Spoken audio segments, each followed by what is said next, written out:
नमस्कार, आप देख रहे हैं रिपोर्ट्स इंडिया।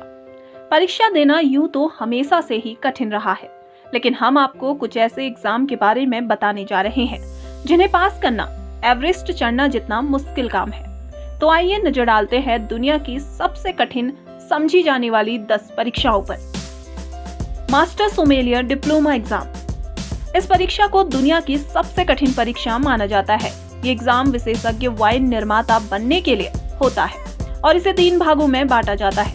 पहला थ्योरी, दूसरा सर्विस और तीसरा है ब्लाइंड टेस्टिंग। ब्लाइंड टेस्टिंग के दौरान छात्रों को ये बताना होता है कि संबंधित वाइन किस वर्ष और कहां बनी थी। अधिकांश छात्र इसी चरण में फेल हो जाते हैं। ये परीक्षा कितनी कठिन है इसका अंदाजा इसी बात से लगाया जा सकता है कि पिछले 40 वर्षों में केवल 229 लोग ही इसे क्रैक कर पाए हैं।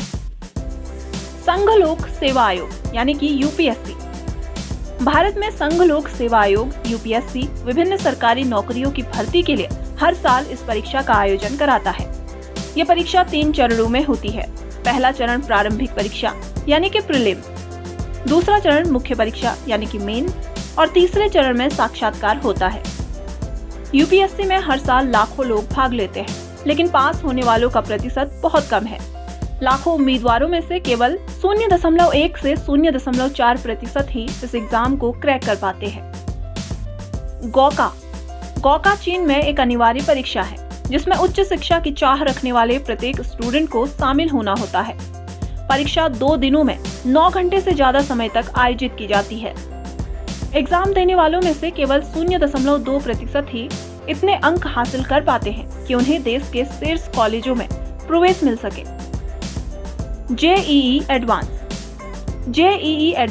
जिसे पहले आईआईटी जेईई के नाम से जाना जाता था, भारत में आयोजित होने वाली इंजीनियरिंग कॉलेज प्रवेश परीक्षा है।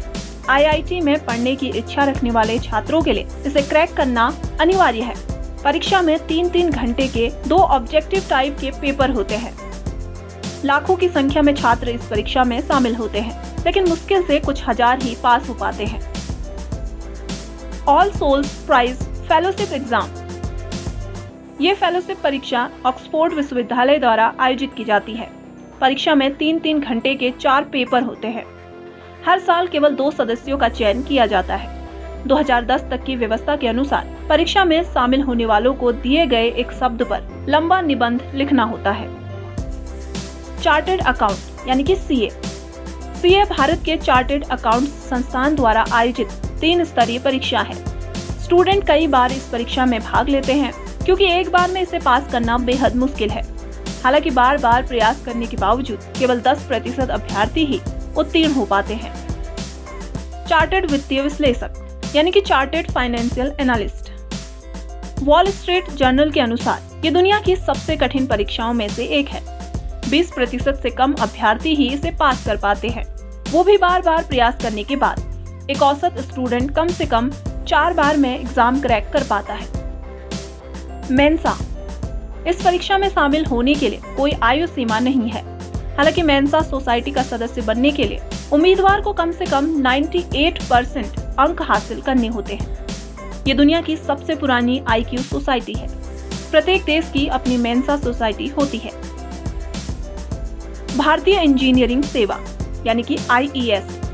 ये भारत में संघ लोक सेवा आयोग यूपीएससी द्वारा आयोजित 4 चरण वाली प्रतियोगी परीक्षा है।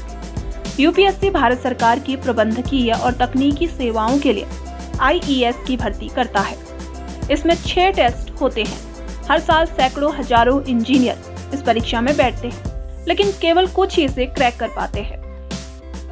सिस्को प्रमाणित इंटर्न नेटवर्किंग विशेषज्ञ यानी कि Cisco certified internet working expert. Networking champion Cisco network इंजीनियरों की भर्ती के लिए इस परीक्षा का आयोजन करती है। इस परीक्षा में उम्मीदवार की विभिन्न क्षमताओं का आकलन किया जाता है। एग्जाम को 2 चरणों के तहत 6 भागों में विभाजित किया जाता है, जिसमें प्रैक्टिकल फेज 8 घंटे का होता है। सिस्को का दावा है कि दुनिया भर में 1% से कम नेटवर्क इंजीनियर ये सर्टिफिकेशन प्राप्त कर पाते हैं। आज इस रिपोर्ट में बस इतना ही। अगर आपको हमारा वीडियो पसंद आए तो लाइक, शेयर और सब्सक्राइब करना ना भूलें। रिपोर्ट्स इंडिया की खबर।